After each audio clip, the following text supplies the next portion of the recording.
Welcome to my channel कहानी और जज्बात। आज की कहानी है माँ की ममता और त्याग।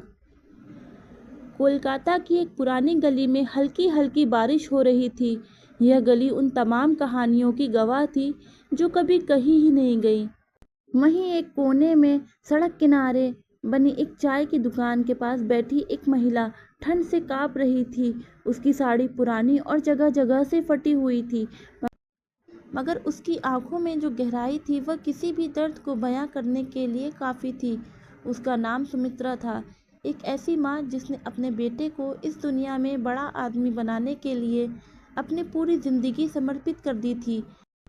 मगर आज जब उसे अपने बेटे की सबसे ज़्यादा ज़रूरत थी, वह उसके पास नहीं था। सुमित्रा की सूनी आंखें लगातार फ़ोन स्क्रीन पर टिक गई थी। बार बार वह अपने बेटे अर्पित का नंबर मिलाती, मगर हर बार घंटी जाने के बाद कॉल कट जाती। उसके होंठ कांपते और उसने खुद से बुदबुदाया, शायद वह बिजी होगा, काम में उलझा होगा। मेरा बेटा ऐसा नहीं है, वह खुद को दिलासा देती रही, मगर उसकी आंखों में एक दर्द था, एक इंतज़ार था। सुमित्रा की शादी बहुत कम उम्र में हो गई थी। उसका पति रमेश एक फैक्ट्री में मजदूर था, मगर उसे शराब की लत थी। रोज़ाना शाम को वह नशे में घर लौटता और छोटी छोटी बातों पर सुमित्रा को पीटता। शादी के 2 साल बाद उनके घर में एक नन्हा फरिश्ता आया, अर्पित। उसके जन्म के बाद ही रमेश की जिम्मेदारियों से भागने की आदत और बढ़ गई। अब वह घर के खर्च के लिए भी पैसे नहीं देता था। सुमित्रा ने हिम्मत नहीं हारी। उसने कपड़ों की सिलाई का काम शुरू किया और जैसे तैसे घर चलाने लगी। दिन भर सिलाई मशीन के सामने बैठी रहती और रात में बेटे को अपनी गोद में सुलाकर लोरियां गाती। मेरा बेटा बड़ा होकर बहुत बड़ा आदमी बनेगा, वह खुद से कहती और हर दर्द भूल जाती।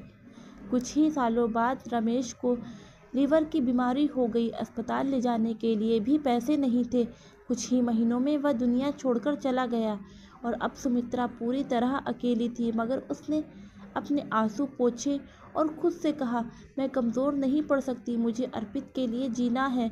अर्पित बचपन से ही बहुत तेज़ और होशियार था।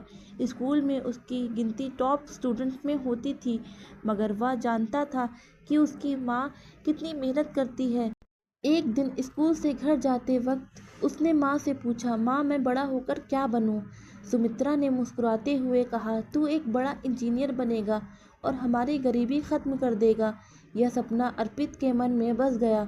उसने जी जान लगाकर पढ़ाई शुरू कर दी। आईआईटी में दाखिले के बाद अर्पित की दुनिया बदल गई। अब वह शहर की चकाचौंध में आ गया था, जहाँ हर कोई अपने सपनों को पाने की दौड़ में लगा था। धीरे धीरे वह अपनी माँ से दूर होता गया। पहले वह हर दिन माँ को फ़ोन करता था, फिर हफ्ते में एक बार, और अब महीनों तक फ़ोन नहीं करता। एक दिन सुमित्रा अचानक गिर पड़ी। पड़ोसियों ने डॉक्टर को बुलाया, जिसने बताया कि उन्हें हार्ट की बीमारी हो गई है। सुमित्रा ने कांपते हाथों से फ़ोन उठाया और अर्पित को कॉल किया। घंटी बजी और दूसरी तरफ से आवाज़ आई, यह नंबर अभी उपलब्ध नहीं है, कृपया बाद में कॉल करें। उसकी आंखों में आंसू आ गए। उसने फ़ोन को सीने से लगाया और बुदबुदाई, मेरा बेटा अब भी मुझसे प्यार करता है, वह ज़रूर आएगा। मगर हफ्ते बीत गए और वह नहीं आया। सुमित्रा की हालत बिगड़ती जा रही थी। अस्पताल में एक नर्स ने अर्पित का नंबर मिलाया और गुस्से से कहा, तुम्हारी माँ आईसीयू में है और तुमने महीनों से उनसे बात तक नहीं की। अर्पित को झटका लगा। वह फौरन फ्लाइट पकड़कर कोलकाता पहुंचा। जब वह अस्पताल पहुंचा, उसकी माँ बहुत कमज़ोर हो चुकी थी, उसके हाथ ठंडे हो चुके थे। मगर जब उसने बेटे को देखा, उसकी आंखों में चमक आ गई। अर्पित फूट फूट कर रो पड़ा, माँ मुझे माफ़ कर दो। सुमित्रा कांपते हाथों से बेटे के सिर पर हाथ फेरते हुए बोली, प्यार में माफ़ी नहीं होती, बस अपनापन होता है। इतना कहकर उसकी आंखें हमेशा के लिए बंद हो गई। माँ के जाने के बाद अर्पित पूरी तरह टूट चुका था। उसे एहसास हुआ कि उसने अपनी माँ को कितना अनदेखा किया था। समय बीतता गया। ऑफिस के कामों में उलझे रहने के बावजूद उसके दिल में हमेशा एक खालीपन रहता। कुछ सालों बाद अर्पित की शादी हो गई। उसकी पत्नी नेहा बहुत समझदार और दयालु थी। शादी के 1 साल बाद उनके घर में एक नन्ही परी आई। जब डॉक्टर ने अर्पित से उनकी बेटी का नाम पूछने को कहा तो उसकी आंखों में आंसू आ गए। उसने हल्की मुस्कान के साथ कहा, इसका नाम सुमित्रा होगा। अब अर्पित अपनी बेटी से बहुत प्यार करता था। उसकी हर छोटी छोटी ज़रूरत का ध्यान रखता था।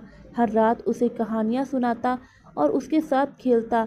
हर बार जब वह अपनी बेटी को हंसते देखता, उसे अपनी माँ की याद आ जाती। उसे लगता जैसे उसकी माँ ही उसकी बेटी के रूप में उसके पास लौट आई हो। अर्पित जानता था कि वह अपनी माँ को खुशी नहीं दे सका, लेकिन अब वह अपनी बेटी को वो सारी खुशियाँ देना चाहता था जो उसकी माँ कभी चाहती थी।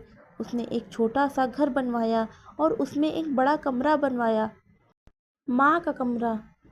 वह चाहता था कि अगर उसकी माँ जिंदा होती तो उसे ये सारी खुशियाँ मिलती। हर साल वह अपनी बेटी के जन्मदिन पर वृद्धा आश्रम जाता, वहाँ के बुजुर्गों को नए कपड़े और मिठाइयाँ बांटता। जब भी वह किसी बूढ़ी माँ को देखता, उसे अपनी माँ की याद आ जाती। एक दिन उसकी बेटी ने उससे पूछा, पापा आप वृद्धा आश्रम में इतने सारे लोगों से मिलते हो, क्या आपकी माँ भी वहीं रहती थी? अर्पित की आंखें भर आई। उसने अपनी बेटी को गले लगाकर कहा, अगर मैंने अपनी माँ से उतना ही प्यार किया होता जितना मैं तुमसे करता हूँ तो शायद आज वो हमारे साथ होती। उस दिन अर्पित ने महसूस किया कि पश्चाताप से अच्छा है कि इंसान समय रहते अपने अपनों को अपनाए। ज़िंदगी की सबसे बड़ी सच्चाई ये है कि माँ बाप के प्यार से बढ़कर कुछ नहीं होता। सफलता और पैसा इंतज़ार कर सकते हैं, मगर माँ बाप नहीं। उन्हें समय रहते अपनाइए, वरना पछताने के अलावा कुछ नहीं बचेगा। अगर आपको हमारी कहानी पसंद आई हो तो हमारे चैनल कहानी और जज्बात को सब्सक्राइब करें। Thank you for watching.